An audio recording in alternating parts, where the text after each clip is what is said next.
What is going on, people? TripleM back again with another video. It's a daily dose of football content, and tonight I would like to talk about Chelsea as they get their first massive win in the Graham Potter era. And honestly, what a performance. I think people will downplay this and say it's just AC Milan, but generally speaking, AC Milan are not a bad team, and you also have to apply context. Chelsea have been terrible over the last few weeks, not just in terms of results, but also in terms of actual performances. They've been a team that lacks identity, a team that lacks balance, a team that lacks control, and more importantly, a team that lacks creativity, or at least the type of creativity that someone like Aubameyang or someone like Raheem Sterling needs to score goals. Tonight, we saw the complete opposite of that. We saw a team that looked confident. We saw a team that actually looked like it had balance, a team that was actually able to control a game of football, and more importantly, a team that was actually able to be creative and sustain pressure across a significant period of the game. And not only that, by the way, but the reason why this is such a big win for Chelsea tonight is because they've dropped so many points in the Champions League already.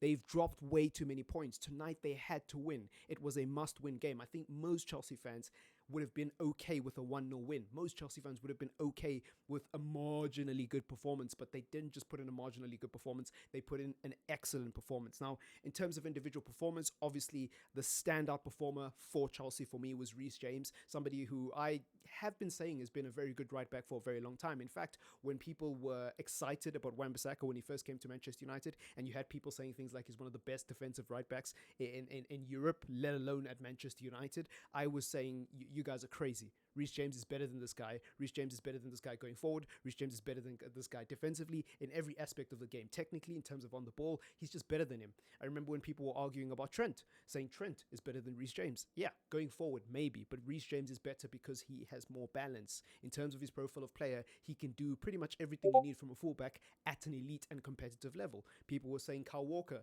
is better than Reece James. I think in terms of athleticism, Kyle Walker knocks Reece James out of the park, but in terms of technical ability, Reece James is better. In terms of putting a cross in, Reece James is better. In terms of offensive capabilities, I think Reece James is better, if not on par with Kyle Walker. And on top of that, he's a great defender. And tonight he showed that again. Now, granted, AC Milan didn't really create that many threats, but going forward, he was so involved. I'm just going to check on SofaScore just to double check that I'm not going crazy, but I believe he did play 3 good crosses in tonight, right?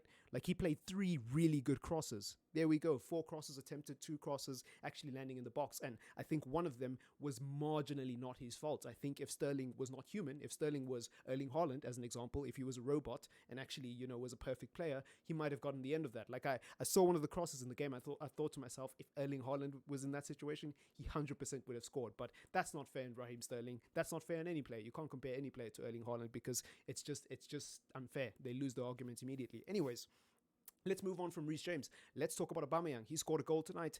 Did he really have a good game? I'm not sure. I'm not convinced. I mean, apart from the goal, I didn't really see what Aubameyang was bringing to the table. There was a few moments of interplay here and there, but I would say overall, quite dead at the office for Aubameyang, shall we say. I'm still adjusting to life with Aubameyang playing at Chelsea. That feels weird. And I'm a United fan. I'm not even an Arsenal fan. But seeing him at Chelsea feels weird. It looks like it feels like he should be wearing an Arsenal jersey. So it's going to take me a while to get used to that. But I don't think he was that great. I'm not saying he was bad. Don't get me wrong. Like, he was decent. He performed at an acceptable level. I just didn't notice him that much is what I'm trying to say.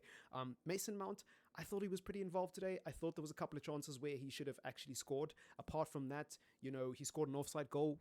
Beautiful goal. That deserved to be a goal. I'm not going to lie to you guys. If I was a Chelsea fan and I was watching that game, I would have been absolutely gutted that he did not score that goal, because the timing of the finish and just the tightness of the angle makes it such an exquisite finish. I mean, people will look at that and say, well, it's easier because the goalkeeper's so far off his line. And I get that. But the angle at which he did it at, and the composure to not go for the cross, to not go for the pass, but to actually back himself and say, you know what, even though this is at like a 45-degree angle, I'm going to try hit it into the net. And then he got it in. He chipped the keeper and he directed it towards the goal successfully at a very tight angle. There was also a moment early in the game, I think it was Kovacic who played the pass. I can't remember who it was, but I think it was Kovacic who played a really hard pass off. So Chelsea won the ball in transition.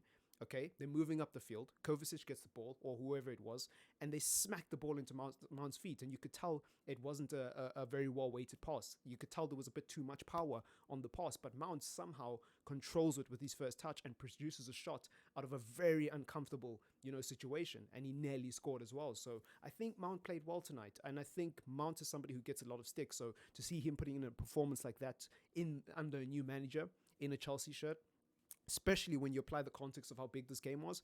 It's a pretty positive sign, man. It's a pretty positive sign. I didn't really think that Mason Mount did anything particularly wrong tonight, and I know he's one of those Chelsea players that you either love him or you hate him, but I thought he was pretty good tonight. So positive signs for Mason Mount. I mean, without Havertz in the team, you guys did not look like you were missing Kyle Havertz. You guys looked like you actually played well. Ben Chilwell, I didn't think he was great tonight. I thought he lost the ball in areas where he really shouldn't have. Sometimes I think he was overcomplicating things. I just think he wasn't on the same wavelength as some of his teammates. Defensively, okay, right? He had a pretty decent performance, and SofaScore has given him a 7.4 out of 10. So maybe I'm being a little bit harsh, but I didn't see it with Chilwell tonight. I'm not going to lie to you guys. And you know what's crazy about Chelsea is, like, even when Fofana scored the first goal, by the way, for those of you who didn't watch the game, but Fofana got injured, and I think Thiago Silva came off, and then you had Chalobah come on, and I forget who the other player who came on in the second half in the defense was, who that was. But their defense looked solid. It looked in control pretty much the entire 90 minutes, even with those changes.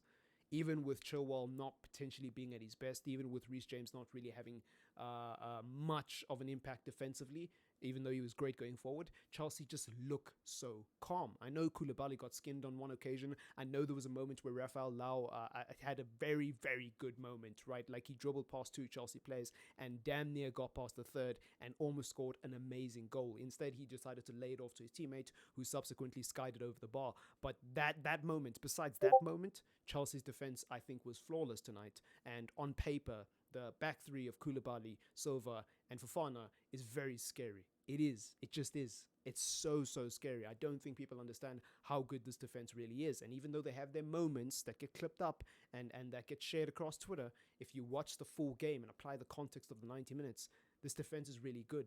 It's got everything you need in a defense. You've got the athleticism with Fofana, the pace with Fofana, right? You've got the experience and wisdom of Thiago Silva and Koulibaly, and that elite level positional awareness.